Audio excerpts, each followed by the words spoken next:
Recording started. Hello, everybody. I want to welcome you to this week's May Czech discussion group call for tactical sovereignty.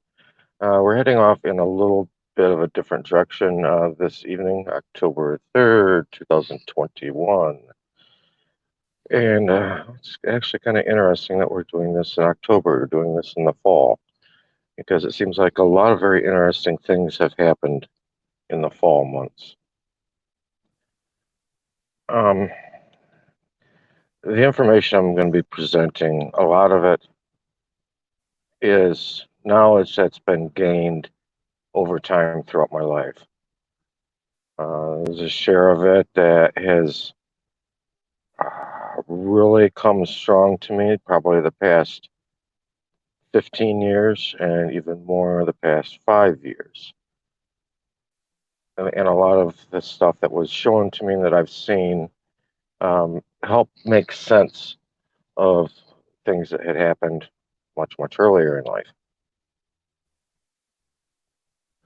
What I want to point out this evening, there's a lot of websites you can go to, YouTube channels you can go to, where you're going to see a lot of kind of what I would look at as the fluff. Actually, in the terms that agencies use, it's referred to as information, because there's plenty of information out there, lots of information, most of which isn't valid. And then there's knowledge, which is information that's been proven to be true and useful. It's actionable information, if you want to put it that way. And then at the top of it is what's referred to as intelligence. And a lot of what I'm going to be covering this evening falls under the intelligence category. And one of the significant markers of intelligence is that intelligence is secret. Normally, most of our podcasts are done audio only. I inadvertently just left the video on, but I've got really good reception where I'm at, so it shouldn't be any problem with breaking up or anything like that. A number of years ago, well, let me back up even earlier. Growing up, my father had spent about 17 years of university time, and he had a lot of books ranging, I would say, from spirituality, psychology, those kind of things, which are very closely related to each other. And fortunately for me, his library was right across the hall from my bedroom. And not being one of the most wealthy families and not having the greatest access to, say, maybe some of the things kids were doing at that time, whether it was, video games, stuff like that, which I really didn't care about. I spent a lot of time pulling a book from his bookshelf and reading those books. I would lay in the bathtub reading books by psychiatrist Nixon regarding psychology and how the mind works and things like that. And a lot of information that started getting disseminated to people really started growing a lot, I would say, the past 50 years. And especially the past probably 15 years or so with the advent of the internet. And we know who controls that, all right? That's another one of these organizations that had a mysterious starting. And I'm going to be covering a few of those this evening. But one of the things I really wanted to get into tonight was, not a lot of the fluff or whatever that you easily find disseminated over media, but I want to get into the things that don't necessarily get pointed out. There are a few people that have talked about aspects of them over time, but haven't really pulled together the full picture. And what I want to do this evening is make an attempt at pulling together the full picture of this so that people can recognize the day and the age that they're in. There was a statement that Yeshua supposedly made to the Pharisees that he said, how come You know when to plant and grow things, but though you don't know the season that you're in, you don't know the stars, as well as you think you do. And that's exactly what we should be paying attention to today. I believe, well, no, I don't believe, because I don't like using the term belief. A belief is just an opinion that is very seldom based on any real knowledge. I know that what was actually spoken of by Yeshua hasn't grown the way it was supposed to grow. It hasn't been taught the way it was supposed to taught. And I might trigger somebody that might be a hard fast or staunch Christian this evening with some statements I might make, uh, but I make no apologies for that. I think that the churches have not been teaching what Yeshua was teaching. Um, if they had been, we would be at a position today, which he had said that the things that he had done, we will do, and we will even do greater. And I don't even see people barely even be able to match up to him, myself included. And some of the things I'm going to be covering this evening, and and what I'm showing here is information that has been presented to me more, I would say, in private channels.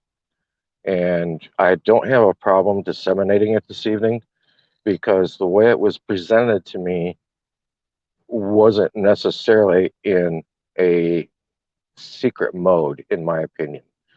For a number of years, I was receiving about once every 2 weeks a large envelope in the mail that contained 20 to 30 pages that some of them might have been handwritten and some of them were typed out. None of them were computer generated at that time. And this really wasn't that long ago, probably 15 years ago or so. And what I gathered through reading them as they came in was that I was being educated regarding socially what was seen to need to be occurring. And ultimately, what I was seeing was that there was an attempt to, say, maybe recruit me.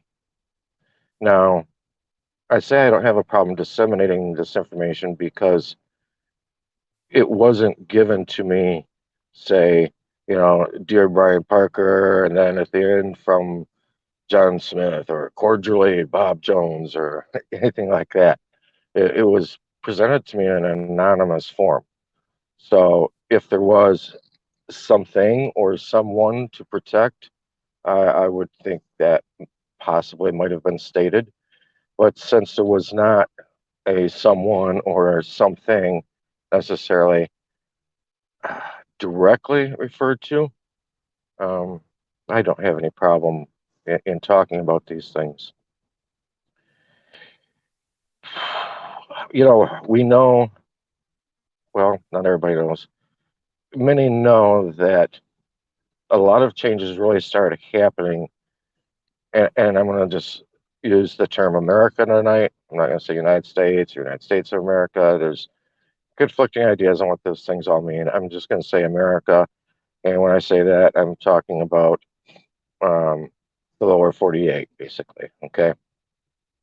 A lot of things really started to amp up and change in the mid to late 1940s. There was a lot of cultural changes, a lot of changes in society in general, as far as entertainment went and how people were being disseminated information. If you weren't reading the newspaper at that time, you would catch news clips way back then prior to watching a movie at the movie theater.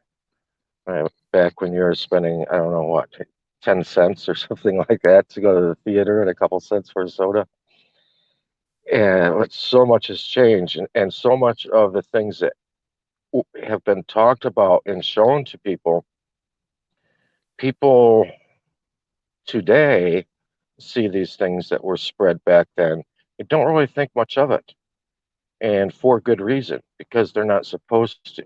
It was all supposed to be done in a way that made everything feel very normal and very usual and nothing out of the ordinary.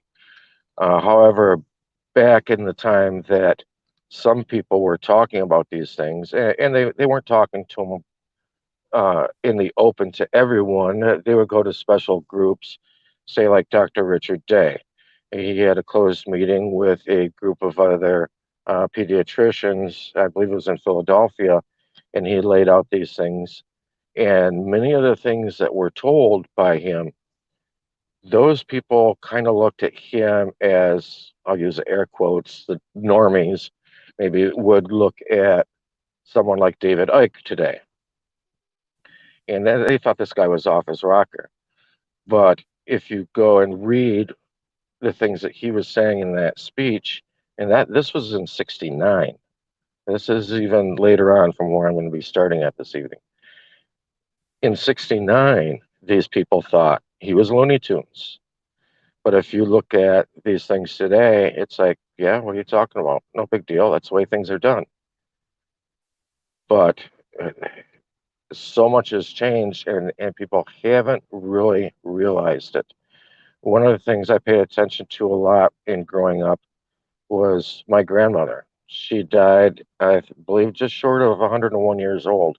And she went from the time of, riding in a carriage to having people with cell phones and flying on jet planes herself. And it was just, she lived, I believe, an amazing life to be able to see how much growth had happened in her 100 years here in America, which makes you wonder, well, what about the previous few 100 years or thousands of years? Why did it take so long for some of these things to come about? And a lot of people have pointed anonymously, like to situations such as what happened in Roswell, New Mexico. That I believe occurred 1947, 1948. And they're so close to the truth right there without really fully realizing it. Because there was something else bigger that happened in the desert in 1946. And that was when two gentlemen teamed up together, L. Ron Hubbard and Jack Parsons. Yeah, a few people probably know that story, but so many things have happened that have influenced governments just by several men coming together. Um, I would also look at um, Edward Kelly and John Dee. This is back in roughly 1530, 1540s, 1550s. And John Dee was an advisor to the Queen to, after she was, let out of her captivity by the previous Queen. And so he was advising her regarding, astrology. And later he was kind of shunned by people, basically from a death prediction of the previous Queen. And these guys, they were digging into the Akashic Records, and they believed that they were being connected with spirits, and that these spirits were going to teach them the secrets of the ages, and teach them really how to fully comprehend and read the Akashic Records.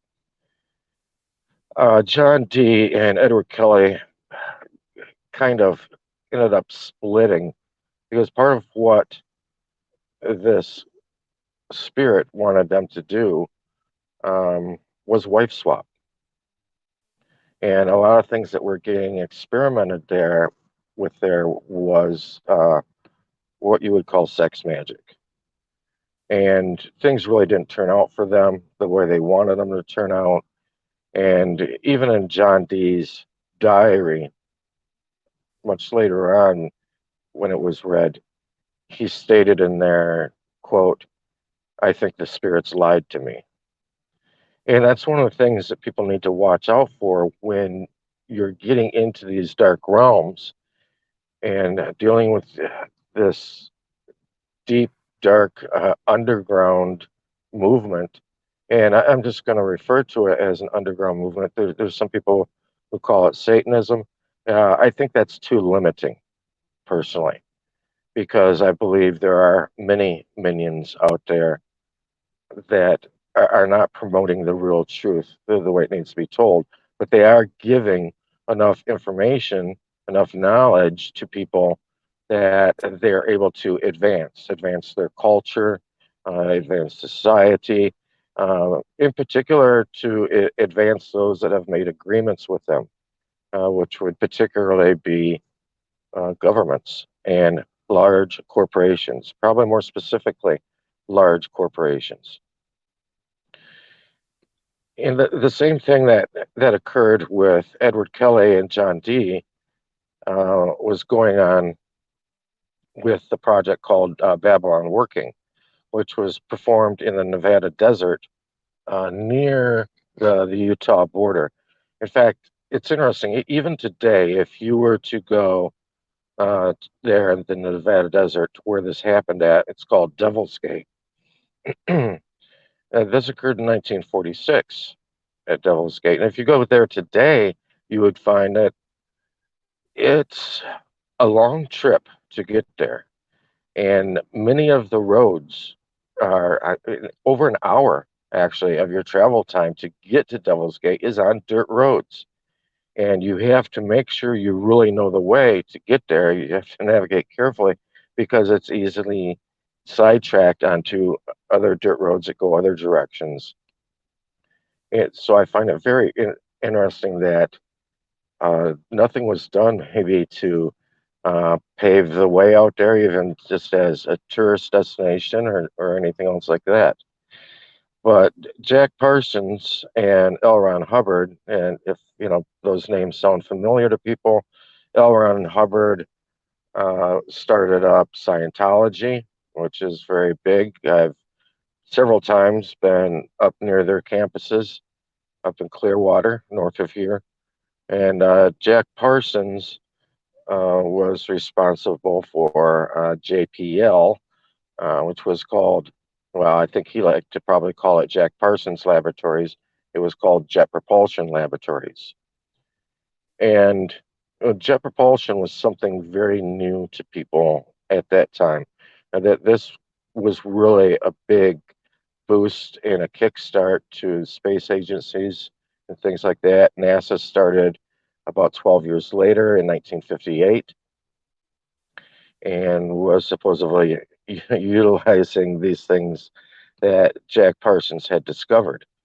And Jack Parsons and L. Ron Hubbard, like I said, they were involved with Babylon Working, which was their project that they were holding near Devil's Gate. And their goal for this was really to bring back simply what I guess what you call the Whore of Babylon, or Sophia is also a name that the spirit has been given. And it was going to be a sex magic ritual that would result in the birth of the spirit. Shortly after this time, actually, I believe they went to uh, L. Ron Hubbard, I think it was, and had asked him because of things that were happening in that area uh, regarding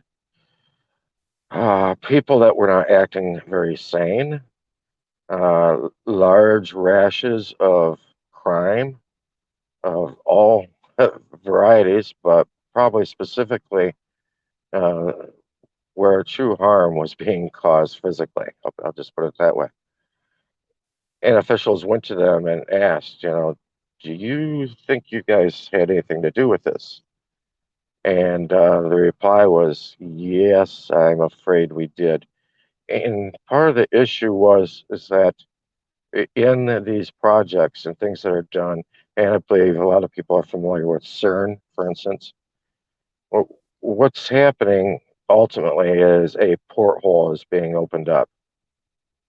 And one of the requirements, believed requirements of these rituals where a porthole is being opened up is that the one who opens it is also the one that has to be there to close it. Since he knew how to open it, only he can close it. And unfortunately, it wasn't much after this that Jack Parsons died of an accident at his home. He was working on explosives, and he had picked up gigs working for different Hollywood companies. And so he was working on demolition things for them, just movie scene type stuff. And I always find it fascinating that so much of this revolves right back to Hollywood, and not Hollywood specifically, but Los Angeles. If people are familiar with the work of David McGowan, where he talks about, I think his book is Weird Scenes Inside the Canyon. It was just so interesting that people from all different areas of the world all migrated at the same time around 1970 to Laurel Canyon because that was supposedly the place to go to kick off your music career. How that was decided, who knows? Interestingly, also, Laurel Canyon has an Air Force. I don't want to call it a base because it's not a base. They just had several buildings there that they used. A lot of those actually were used also to make propaganda for the Hollywood movies from the military's viewpoint, or at least what they wanted people to suppose that was occurring there. All right.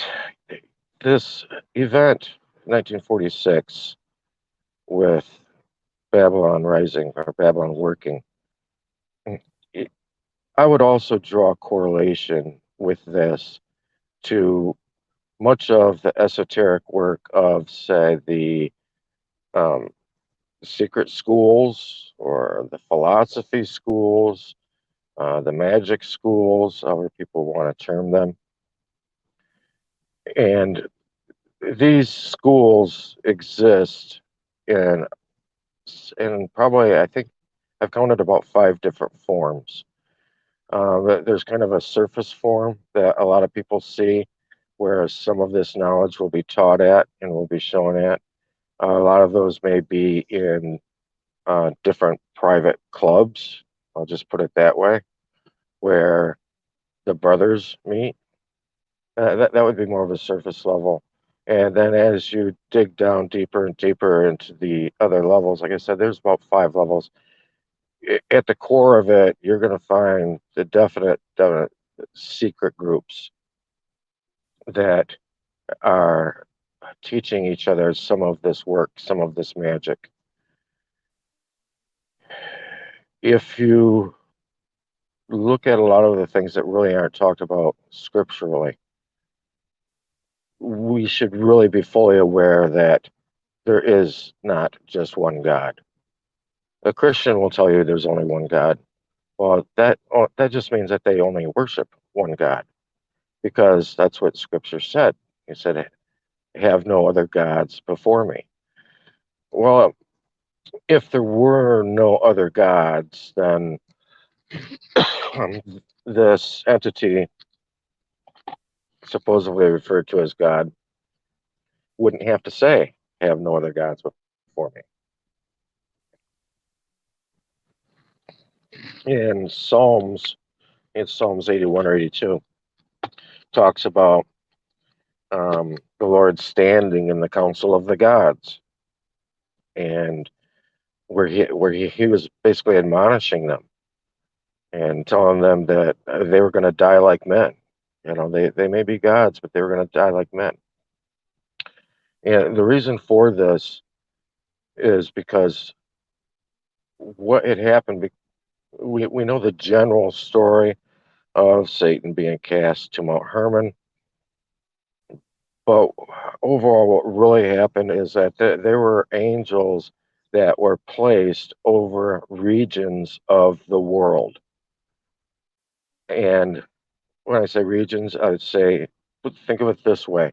Say an angel that is supposed to watch over, say, Canada and America, all right, North America. Um, there may be an angel that watches over a portion of Europe, another one that watches over Asia, other ones that watch over certain islands and things like that. And the problem the Lord had was that these angels were teaching the people things they weren't supposed to be teaching them and getting them to worship them instead of the true creator. That's just a very general way of looking at it. Now, these angels, these spirits, these entities, say for instance, I'll give the example for America. You wouldn't have one spirit that was watching over. I mean, they're not that powerful, not even close to being that powerful. They cannot even physically manifest. All right, I will tell you that. But what they can do is they can cause things to occur. Uh, or if they can physically manifest, it will be done through another living being, even sometimes through an animal. Okay. And these the spirits say that, like I said, there's a spirit over America, and it's not that powerful. It can't. How is it going to affect everybody? It can't. So what there is there's a hierarchy, and that spirit will have other spirits below it that are watching over other regions of America. There might be certain spirits that watch over, like, say, a portion of southern Florida, then a portion of northern Florida, or maybe just one spirit that watches over, say, Rhode Island. But they're really not the ground level spirits. Even below them, because like I said, there's a hierarchy, they are going to have other little minion spirits underneath them. And those are the little warriors that they use. I call them the warrior spirits, the warrior entities that can affect a household or affect a town. There is a pastor, I don't remember his name right offhand, it just came to my mind, that he has a ministry that what he does is he fights these spirits. And he will get a call from somebody, say, living in a small region of, say, Chattanooga, Tennessee. And it'll be a church that contacts him and says, "We need you here." And he'll come with 5 or 6 of his guys, and they will walk the streets of that area of town where the church is at and do it for several days, praying and casting out whatever entities are there. And whether or not people believe that's real and that can really be done or not, I guess that's up to you. But I would say that when you look at the police reports after he's been there, and the police reports of crime have gone down by 98%, yes, I would say it's very effective. And obviously, these things are really here. I have, it, I don't know how to put it. I have a strong dislike or distrust, or I at least question people who have the standpoint that there is nothing else here. It's just us. And I'm very sorry. There are other spirits here. They can be manifested. I can show evidence of that. I, I, I don't do that other than maybe only in the private because it just will trigger some people. Okay.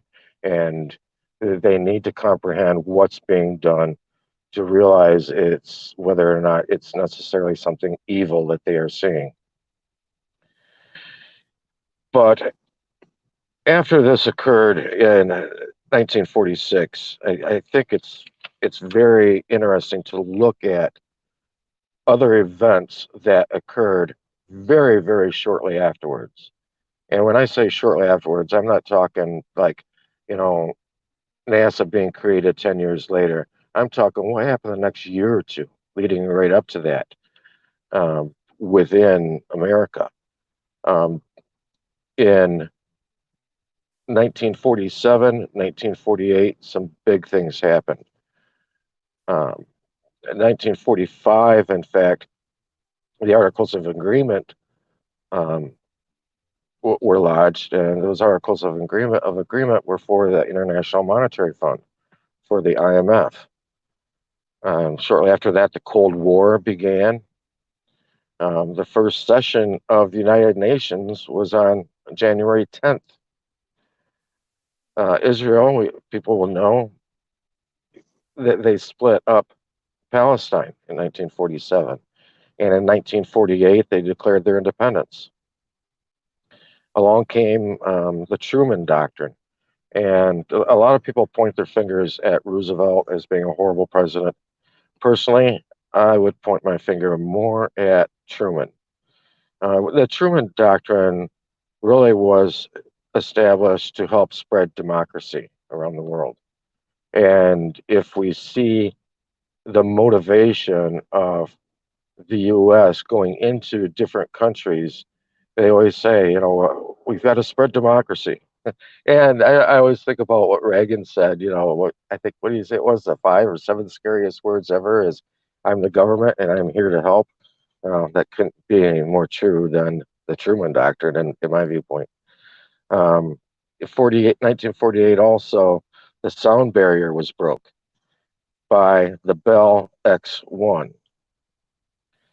I recommend people look into the Bell Company, Raytheon Bell,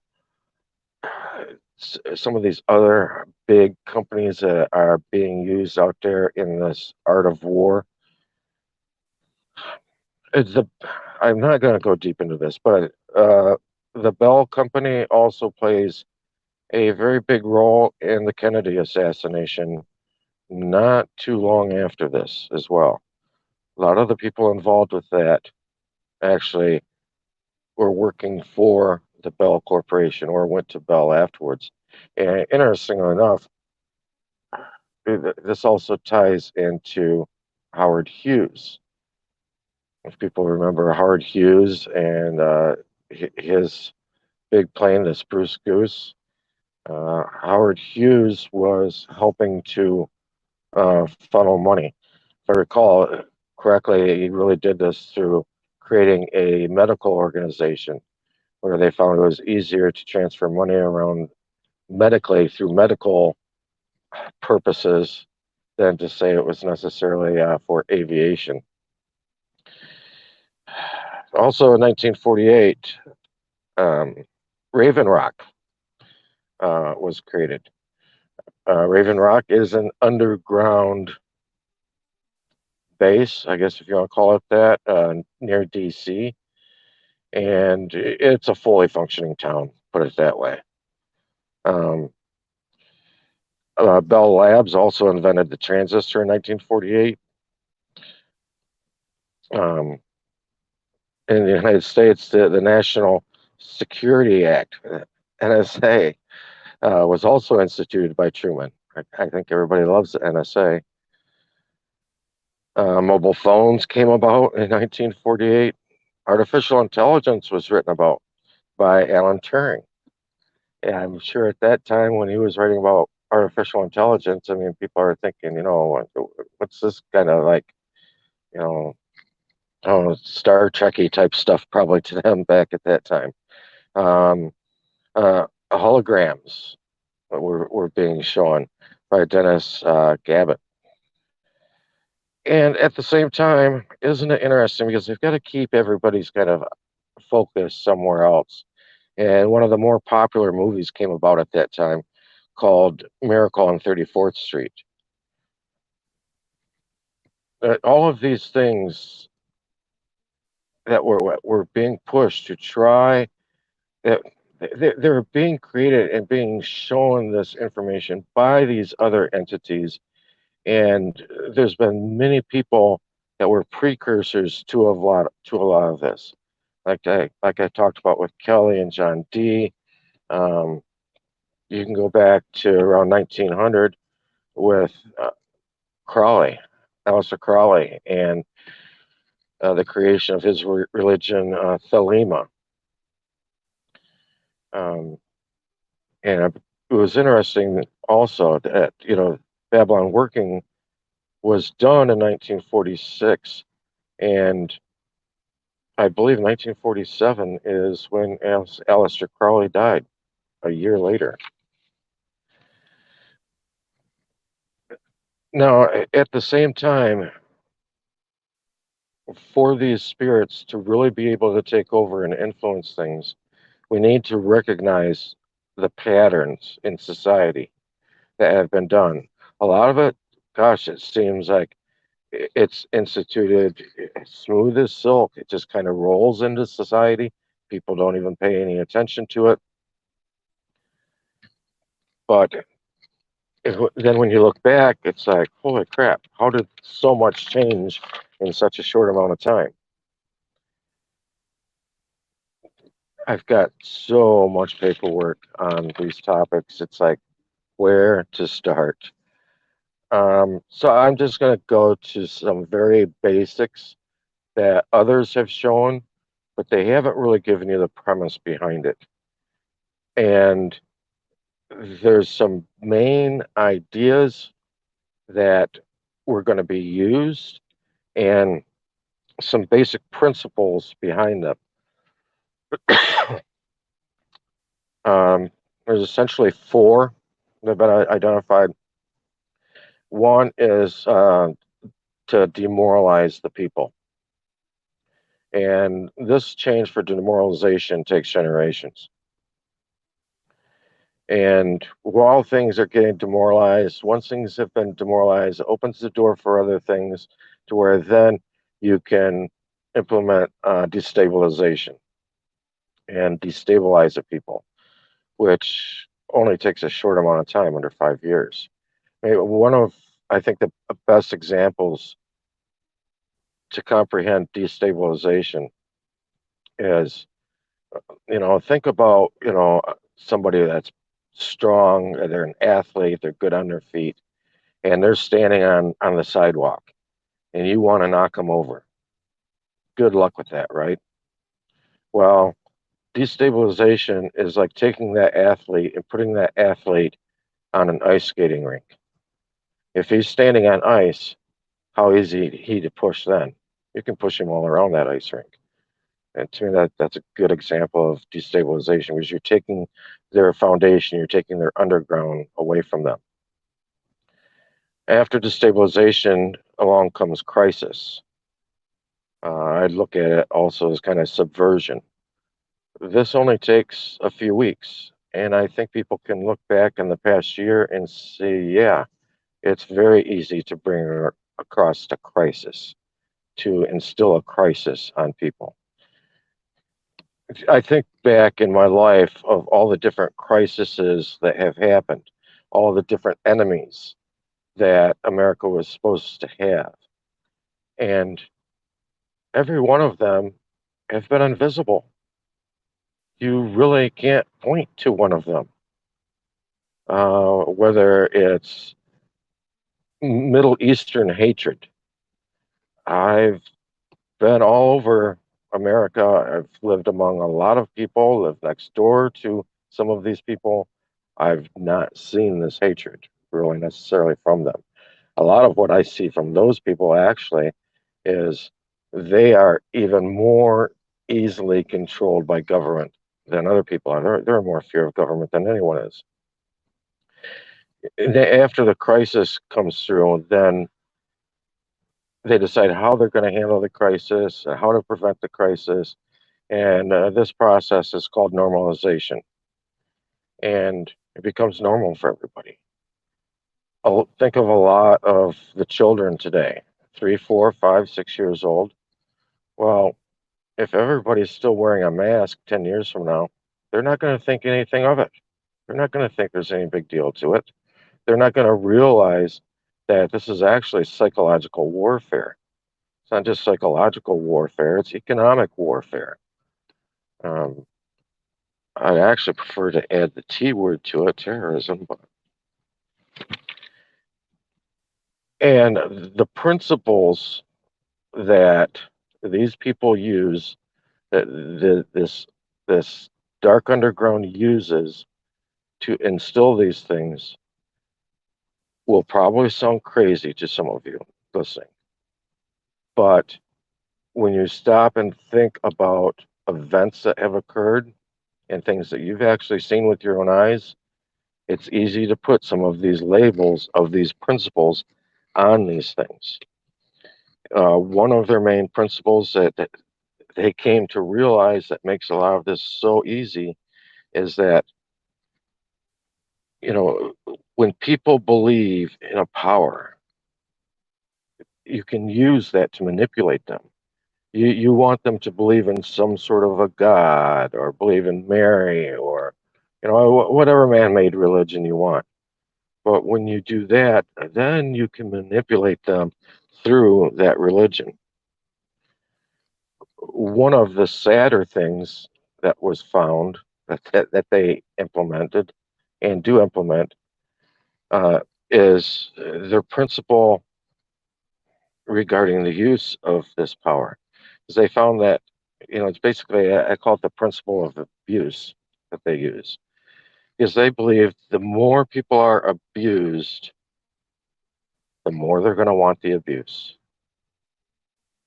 The more you abuse of people, the more they will want the abuse. Think of things recently. To me, it's total abuse to have somebody cover their face. Well, it does nothing medically. And what it's supposed to sow shame or something like that. It's supposed to make you inwardly feel even less. Maybe it's hurt the ego. But then what comes next after that? Oh, that wasn't enough. And now maybe you're going to need a jab. Well, actually, it's going to come in 2 jabs. Oh, wait, no, actually, you're going to need more of them because you're going to need boosters. Okay. The more you abuse people, the more they're going to want the abuse. And they'll even fight for it. People will fight for it. Gosh, it's some of the fights that you've seen, in the different malls and different stores regarding some of these issues. One of their principles is their herd mentality principle. And that is that once you have people into this herd mentality, which people fall into very easily without even realizing it, that at the end of the day, these people are just cattle. They're nothing more than cattle. And they're going to herd them like cattle. I think of the maxim of law that says, he that will be fooled, let him. Well, I don't care even if you say, oh, I haven't been fooled, but, I'm just going to go along to get along. I just don't want the controversy. So I'm just going to go ahead and put this on, or I'm just going to go ahead and get this put in my body just because I don't want the controversy. I'm sorry. You are just as guilty as those that are enforcing it by just going along with it. Your consent to it shows your agreement with it. That's just basic contract law. One of the statements that these people make that is kind of tough to deal with, because you think, gosh, how can people have this level of cruelty in them? One of their principal statements is that their plan is completely obvious if people would just open their eyes. And it's so true. They say, our plan has been obvious if people's eyes are open. We're living amongst a lot of blind people today that don't realize these things that have happened to them. I'm looking here. I've got like 6 other pages, and this stuff wasn't written down. I didn't write all of this in a format to do a presentation. It was just, I needed to get all the information that I had and try and cram as much of it I could onto paper into one folder. That way I have things together, and I'll take more of it that I've got eventually and be adding to it. But they've done these things not just on a society level, but these are the same exact strategies that they use if they want to go in and take over another nation. They will fund the opposition. Sometimes assassination will be involved. And not all assassination is involved in bloodshed. Some assassination is mental, it's emotional. Think of, a perfect display of, an old MK Ultra tactic of going and getting a child to put all their faith in somebody. Somebody was their savior. Somebody was their savior. And every time they saw this person was loving them and showering them in gifts, while the other people all kept them in a cage. And then all of a sudden they see this woman, generally or man, come along, and oh, they're here to save me again. Only this time that man or woman comes up and spits on them and kicks them, totally fractures them mentally. A great example of that has just been seen in the past few years. A lot of evangelicals put their faith in an earthly savior, in a redheaded savior. And what happened in the end? He just walked away. Whatever. I don't care what kind of opinions people might think. Oh, well, he's going to come back. He's going to come back. You know what? The situation that everybody is in right now with this medical fiasco, who was in charge when it started up? Who propagated it? Who initiated the jab? This guy put you there. You've got to realize that guy, just like that man or woman that you think, is the one that's going to take care of you. Guess what? He's being used to fracture your psyche. When they go into these other countries as well, that they use a takeover of the media. Wow, that doesn't sound too far-fetched, does it? They've done it here to their own people. They create chaos. Creating chaos, and speaking of this red-headed savior, it's perfect, actually, when it comes to chaos, because that was one of his business models within his companies, is that he would have people pitted against each other. And he would have an element of essentially chaos within the company. Because when you do that, especially on a society level, and you've got, say, the form of chaos you're using is you've got everybody arguing, you've got everybody looking out. So, oh, we got to make sure they're wearing a mask, or oh no, you got to make sure you do this, or oh yes, stay 6 feet. And following all these crazy chaotic ideas, you've destabilized them, and it's easier to move them off their mark. Unfortunately, today it seems like most people don't have a mark to be moved off from. And that's the real sad point. That's really what has caused people to be in the position they are today, for the society to be in a way that it is today. Gosh, I'm just looking over so many other things here that are used and done. I'd love to get into. We're right at the 1 hour mark, and I really don't want to overload people with a lot of this, because a lot of this, what it really comes down to, is more basically educational, to help us be able to comprehend and see the enemy. How do you know people? You know people by their deeds. You know them by their actions. Are these people doing things to benefit you? I had a discussion with a young friend of mine several days ago, and I asked her, what things do you want for your life? What things do you want for your, say, your family? What kind of things do you want for your education? Where are your interests at? And she essentially answered she didn't know on all of those items. We need to know. We need to know the direction that we want to move in. We need to know what our goals are, because those goals are our mark. That is our mark. And if we stand on those goals and know the direction we want our lives to head in, then we've got something to stand on. If you don't have something to stand on, you're easily going to be pushed around. And that is their goal, to manipulate you and push you around. And more specifically, not even for them to do it, but for them to get you to do it to each other.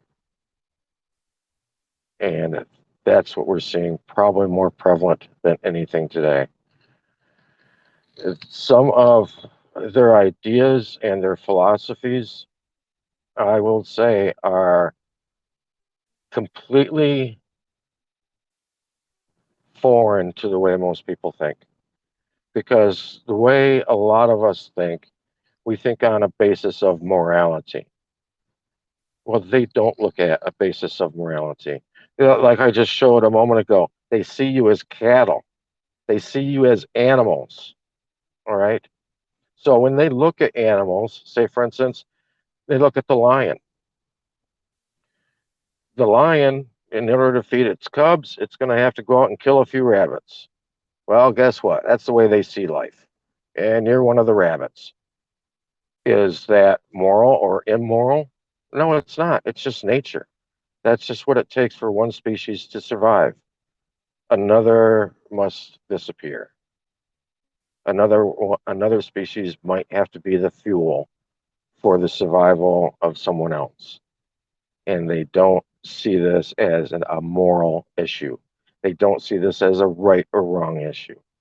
Even though we may think it is, or, whatever the case may be, does not matter. Doesn't matter what your opinion is, because you're their fodder, as long as you allow it.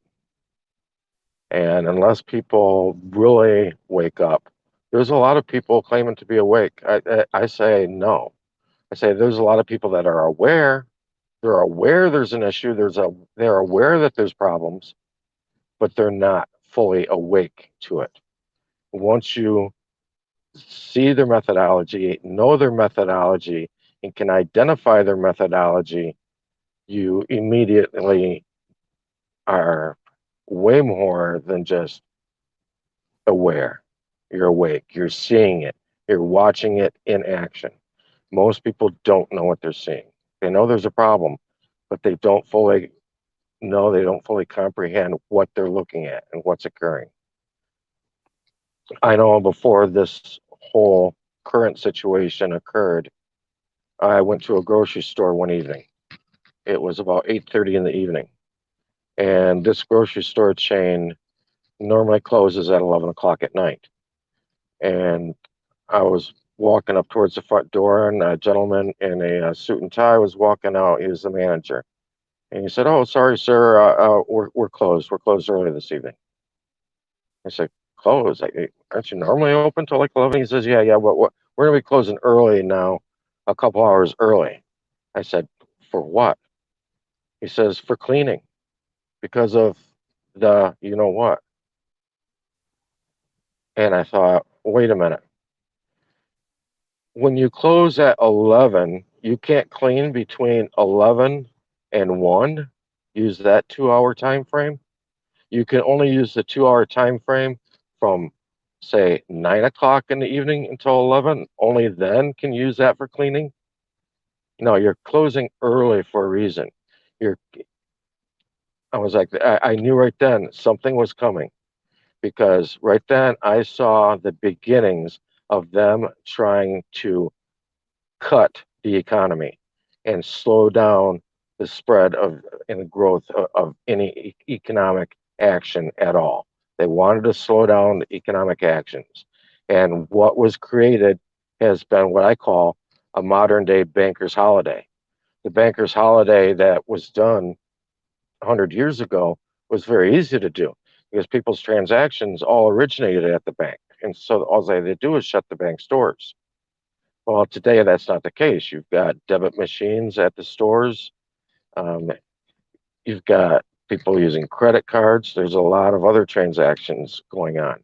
So they had to try to find a way to short the system in as many of those transactions as they possibly could because they weren't going to be able to do all of them. Yet you can't close down the internet. Amazon had record breaking days. We know that. I'm sure Bezos was happy. Anyway, I just want people to be able to identify some of these things. I thought that possibly this could be maybe a 3 or 4 part series on this where I'll go more into detail. Maybe I will, maybe not. It just depends on what all people want from it, because I can get way further into detail on it. The only problem is it's not as sexy, it's not entertaining, it's not the fluff, it's more of an educational based learning rather than just being entertained. I'm going to jump over, I believe, here, and I will unmute everybody. So, at which time, if you can, please mute yourself back out. Otherwise, you can hear everything on these podcasts. And if you want to speak, um, just politely try not to step on each other and let us know who you are, where you're from, and give us your thoughts. So everybody is unmuted now. No different than any other kind of sin. Why not? But he said it's the same as any other kind of sexual sin. It's the same, you know. And of course, we will. I'm letting you know we do hear everything you're saying in the background right now, talking about sexual sin, things like that. Yes, we hear it. So if you want to mute yourself, you can. But this one, you can address more. All right. Well, we went back to muting. I guess if somebody wants to raise their hand, you can raise your hand. I don't recall how that's done now, especially over the phone. But you can do it if you're online. It's much easier. Keith, you have anything to add as the co-host? Well, you hit on a good point. I've talked many times about suggested reading for people, and that is Hitler's Willing Executioners. And the same thing in that incident where people cognitively became part of the mechanism of the very Holocaust. The people that are employed today through these government agencies and everything they're just doing their job. People like that are literally signing up to be that very Hitler's willing executioner. And that's a sad point in society where we are today, that history repeats itself. And in that repetition, we hold ourselves back because, as you said in the beginning of the discussion, we're supposed to be following the stars. We're supposed to be doing greater things. And this is part of the implementation of that public education system that stops the ability of one from reaching the stars by limiting them to reading, writing, and arithmetic. We have so many talents that are greater than that we need to learn first, and then become involved with the reading, writing, and arithmetic to refine them, because our talents exist without them. A carpenter can learn a carpentry skill simply by shapes and lengths of ropes and how to double them up and quadruple them up and triple them up and things like that in a simple quantum basic language. And this is what we need to get back to. We get so involved with all these words and everything, and that's pertaining to our job. Nothing more, nothing less. And so we really have to get back to the words in the heart, which aren't written by letters and numbers, but rather by the actions of the people that we see. I had somebody tell me today that he calls his subscribers on YouTube my subscribers, yet he professes that we're all supposed to love our neighbors. And he goes on to say, well, I don't know if they're my neighbors because they They're my subscribers, and I haven't talked to them yet. Well, just a man's action should speak to you. So if somebody is professing to be trying to enforce the word of the scriptures, and he wants people to follow along with that, he calls them the neighbors. He doesn't outright call them my subscribers and then start slandering other people and making accusations about how they're not teaching the word of God. It's inherent when you look at the words and language that other people use that you comprehend the reality of them. And I think the only way we can do that is by getting to those scriptures to find out what truly is in our heart. And that's the intent of everything we do. Everything we do, no matter whether it be good intent or bad intent, is in fact an act of God. It's just that we're giving up that ordinance and sanctification to do so in his word and subscribing to another's words. So it's important that we realize, again, Jesus said, yes, ye will do greater things than I, and we're not doing so great, folks. And I think that's because we're following that cognitive dissonance, and we really need to come out of her. Brian, Keith, may I? Hey, Sid, what's up? Hey, how are you? All right. Keith, thank you for that information, and Brian, thank you for this. This is pretty much right up my alley.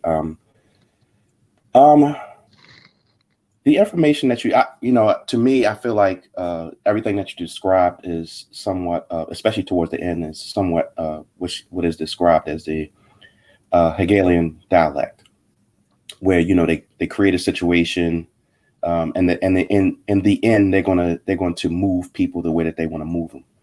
But let me give you a little something that my wife and I talk about a lot, and especially with her, and she tells me this all the time. One thing that I did learn, and for me, as I started learning information, I wanted everybody to be on the same sheet of music that I was on. The one thing that she told me was, this is the matrix. She understands that, but everybody to a level in this matrix. Not everybody's going to reach the higher highs. It may take them a lifetime, 2, 3, 4 lifetimes to reach those higher highs.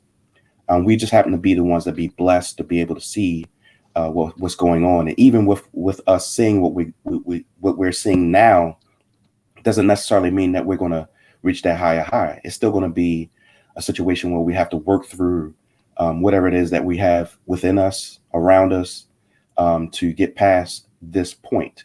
A lot of times, as mad as I get about all the things that I see, I also am very thankful to be alive. I'm 53 years old. I'm very thankful to be alive at this moment, to see this madness going on, because now it's helping me to direct myself even in that narrow path that Jesus talks about, because I know there's light at the end of the tunnel on the other side, but I need to understand what that light is. And I'm not going to be able to bring people with me. As much as I want to, I can't. So, I understand that we're striving, and like I said, I appreciate you, Brian and Keith, for leaving a message and doing all of the work that you're doing. But even the people that's maybe listening to this message may not understand it or get it. They're just getting into it in their infancy stage. At some point, they will get it. So, I just want to put that point out there. Well, so much stuff has been presented to people. Like I mentioned, stuff has been presented as fluff. And I don't know how many times I've gone to YouTube to go look up something specific, and I immediately see this one particular video always recommended to me that's about Project Paperclip. And it's like, why is it showing me this? Because I don't even research that stuff, because I know this is the fluff stuff. We know that people like Werner von Braun were brought over here and put into different agencies, whether it's a space-related agency or medical or university, things like that. But we don't see the layer underneath. People don't hear about General Hans Kammler.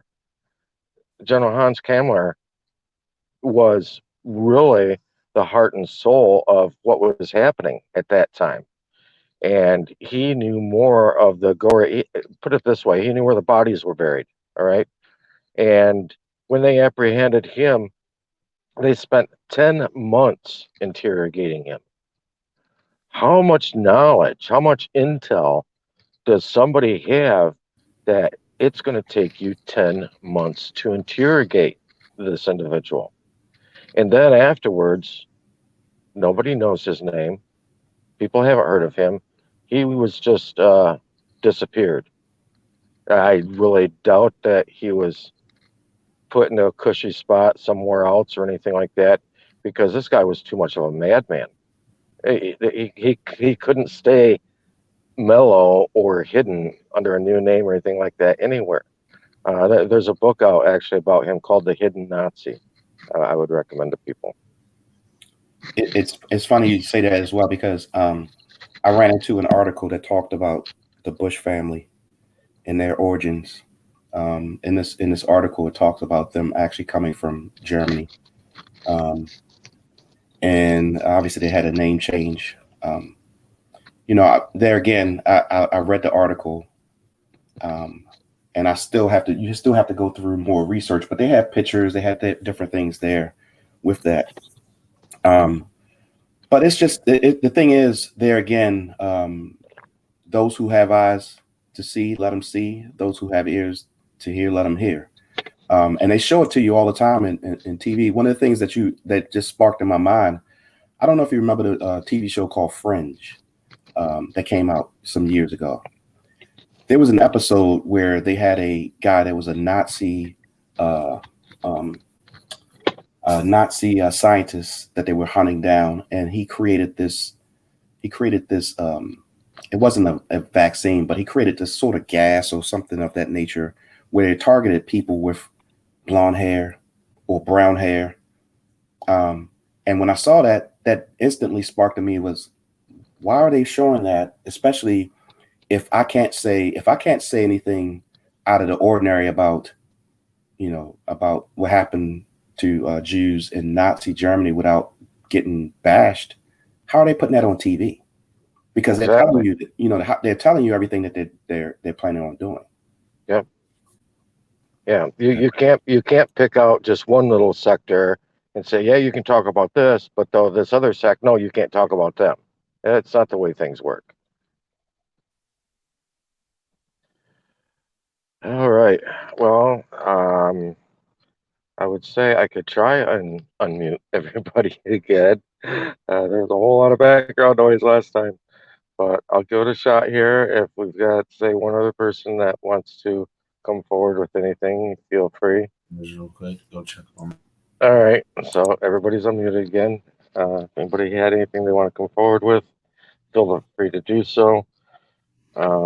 If not, message me or whatever. Speak up in the group in Tactical Sovereignty, Administrating the First Estate, and just comment like on the link for this there if you've got any questions or other areas of this that you want covered, because I've got just too much of this knowledge that's been presented to me, and I really think people should see it. It's nothing that you could even publish necessarily and put out, because people wouldn't even realize what they're looking at.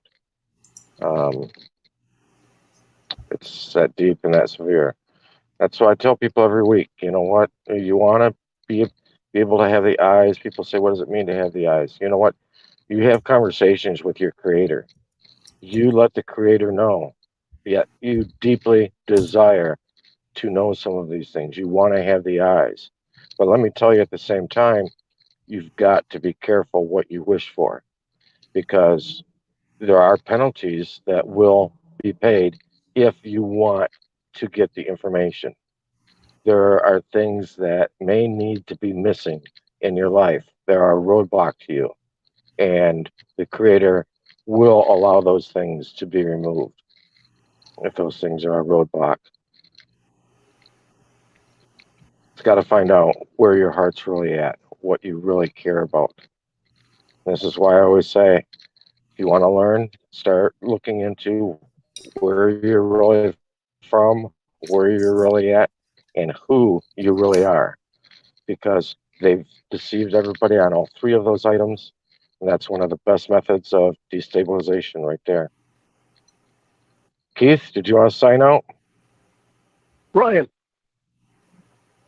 Oh, yeah. Brian? How are you doing?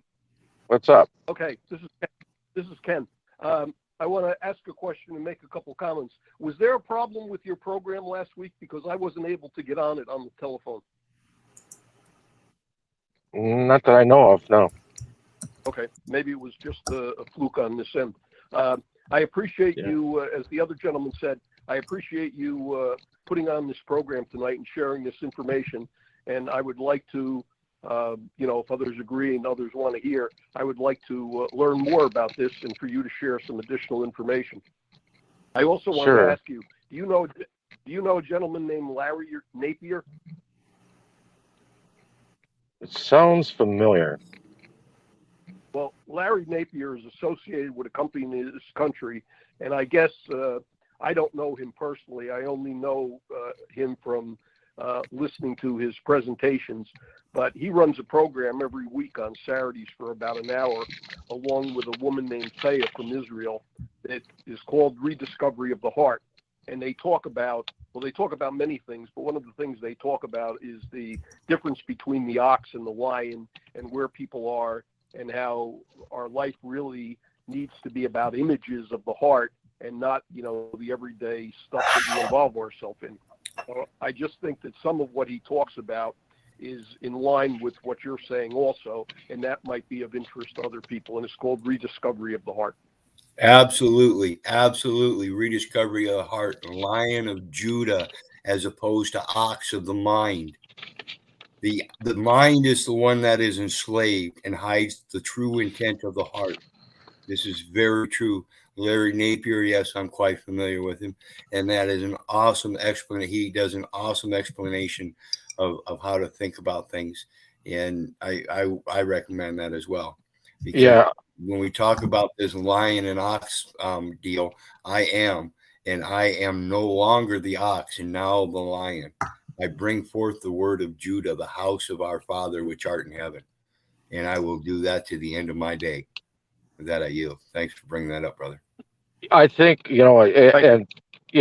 you for telling me that, because you reminded me of something else as well. Actually, a couple things regarding like the ox and the lion. People need to realize how much symbolism is used, and it's used between some of these mystery schools or secret societies to communicate with each other, and you need to be able to know what they are when you see a lot of these things. I would say the two most used over time have been the symbol of a bird, whether it's an eagle or a phoenix, and the symbol of a snake. That's been used many, many times, even on some there's an American flag that's well known, "Don't tread on me," with a snake on it. All right, that snake's used for a reason. There's a lot of other things that can be treaded on other than the snake, but the symbols of the eagle and the snake have always been very popular. If you look at the flag for Mexico, it is a eagle that has a snake in its mouth. Okay. And the other thing that you remind me of as well, because you mentioned the word heart, which was something I wanted to talk about briefly here, is that there's a lot of movements out there. And I'm not saying that the one that you're brought up is one of them, because I know it's not. Okay. But there's a lot of movements out there, and I would actually maybe even call out one of them called the heartfulness movement. And there's a lot of these things that are new age or fringe new age, and these things go nothing more than back to the origin of Crowley with Thelema, or with Helena Blavatsky with the mystery schools, and so much of it is based on the hermeneutics. And if you look at the 7 principles of hermeneutics, they all make sense, cause and effect. These principles, a lot of them all make sense. But when you look at those 7 principles, I immediately recognized there was something left out of all of those principles. there was a who left out. Who was behind all of those principles and causing them to take action, because they're all action principles. Well, who initiated the action? Where is the creator listed at in there in the principles? And they conveniently leave that out. And that's what humanism does. Humanism puts all the focus on man. Man is God, and there is no other God but man. Do as thou wilt. Even you look at the United Nations in their writings, their documents, over and over again, they talk about the right of self-determination. I am in agreement with the right of self-determination, but I know what lays behind it. I know where they're getting it from. The right of self-determination is nothing more than do as thou wilt. Anyway. And in relation to that, before we end out, I want to point out 1 John verse 5 or chapter 5 verse 7, because when we're talking about all these fictional corporations and everything, all laws, statutes, codes, rules, and regulations and everything, 1 John 5 verse 7 says, "For there are three that bear record in heaven, the Father, the Word, and the Holy Ghost, and these three are one." With that, I yield. All right. Well, I have a question. hey, what's up? Hi, how are you? All right. I have a question. It's kind of like a two-part thing. Do you think that we needed somebody to preach to us? That's one part. And somebody to tell us, who we should be, what we should be doing. Or was that just inherently in our nature? I think it can be Second part. Okay, I think that the second part. Go ahead. Go ahead. No, go ahead. I'll answer that afterwards. Two parts. One part is, do you really think that we needed all of these things to tell us what to do? Second part is do you really think the media left the people, or did the people leave the media, the journalists? Is there a choice there? Yeah, well, great question. So the first question is, do we really need people to preach to us? And the second is about media. Do you think the people decided what media they would watch? And how much media do you need? And do you think there is really other real media out there that has kind of been left behind? As far as people needing someone to preach to them, or I maybe term it a little bit different.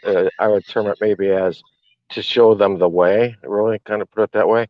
I would say probably yes, because people were infiltrated and showing a different way, showing a different direction. And the people, for some reason, don't seem to think about consequences. They don't think of, well, what is it? I think it's the sixth rule of hermeneutics is cause and effect. People don't think about that there is, a price to pay for your actions. And I think, yeah, they needed to be maybe not preached to about it, but maybe needed to be more aware of it, or made more aware of it. Now, as far I don't know what as far as what? Background noise. So the preaching thing, shouldn't that come from your family? I'll tell you, if you came around my family, a politician or a preacher, you'd hear the guns cock in the men's pocket. Yeah, unfortunately, not all the families are brought up the same way. I mean, I had a long discussion with somebody today about families and how their mother is and how their mother's mother was. And there's a lot of generational curses out there. And, I want to say in the same way that, I had mentioned that people don't think about the reaction or what happens as a result of their actions. The same thing really with the media is that people are easily entertained, and it's easy to slip in misperceptions and untruths to people and use their entertainment to do that. Because all entertainment is, it's controlling the mind. That's what ment is. It's the mind. Hmm. And when you speak about, that, I'm that scriptural guy. I'm going to tell you about Jeremiah 1:5, where it says, "Before I formed thee in the belly, I knew thee. Before thou was cast from the womb, I sanctified thee. I ordained thee a prophet unto the nations." This is what tells us we were born to preach. So no, we shouldn't be listening Yeah. to them preach. And then when they don't, and they're just doing their job, as I explained earlier, we realize it's our duty to preach. Again, Isaiah 54, verse 17, let no word prosper against thee. No one that should stand up against thee in judgment thou shalt condemn. We're supposed to condemn everybody that makes these accusations. We're not supposed to be going around making accusations, period. We're supposed to love our neighbor as our brother, as ourselves, and therefore recognize that Right. they might be making a mistake. And so in that, go to them in private and bring that issue to them in private through the word of God. If he fails to hear it, And I then think those are wonderful family values. Yep. But if you are in Macau, China, or Tarahumara Indians, a dear friend of mine who I co-authored a book with, the Christian missionaries came in there and destroyed their tribe. Let me ask you something. Hold on. Let me ask you something. What's your area code? Whose? Yours. Yes. 414. Okay. Know it. I've got so many on the board, and I just wanted to get the background noise cut off. So Yeah, there I we got go. you. So I guess to follow up with that is, I think communities did fine. I think families have their own, ways of doing things. Again, if you were to step to my family and start versing out, they'd slam the door in your face. Because you shall know somebody by their deeds. Absolutely. That's what I was talking about earlier. You shouldn't need any words. You should be able to act. Yeah. Now these words are poetry. Yeah. Well, these and words are poetry and songs. That's why I was saying earlier that we really need to get our eyes focused more on our goals and the things that are beneficial to us and our family and to our society. And then when we run across things that are not beneficial to you, they are not going to lead you towards the ends of meeting your goals, then you push those things aside. And unfortunately, people today are not goal oriented. When I was growing up, I was about 7 years old when the Vietnam boys came home. My aunt, the sponsor of education, and this was Milwaukee, Wisconsin. And there was nobody helping these boys who were completely addicted to alcohol and drugs. Well, we did. And she was old school, so we took the bus. I would have to take the bus at 7 years old down to Mitchell Street. And then we would go to the grocery store. And then we would pick up the vodka because you couldn't leave these boys without vodka. And we'd have the sandwiches and hats and everything else like that. Well, across the street was St. John's Basilica. And we happened to feed them on Sundays every day. So, this is for about 6 years until we found, permanent shelter for all of our boys. And they would spit and spat and degrade my aunt until one day she walked with me through the crowd and to the bishop that was there and said, "Is this what Jesus would do?" And that was about, 6 months into when we first started feeding the veterans. I've never left the homeless. But see, I actually go out and do something. I don't show up to charities. But that bishop, part of his whole little flock We never paid for a damn thing again to include the vodka. St. John's Basilica footed the bill. But we were there, and we finally got permanent residency for these guys. So I think actions speak louder than words. And I think, you know, like, who's got the kids in the cages in the community, and why aren't we, like, getting to know our neighbors and helping them? So I think more along those lines, because that's how I was, you know, raised. And as far as the media goes, there are real journalists. There's an entirely new world that people have forgotten about. And it's completely different than pundits. So pundits are pundits. They tell you what to think. They tell you what to do. How many hours can you listen to? So I think deeds are what's missing. I think people need to really get to a point where they start validating or verifying anything that they hear. And because when you're hearing different things, like, you know, the past year or so, these hospitals are overwhelmed and stuff. You know what?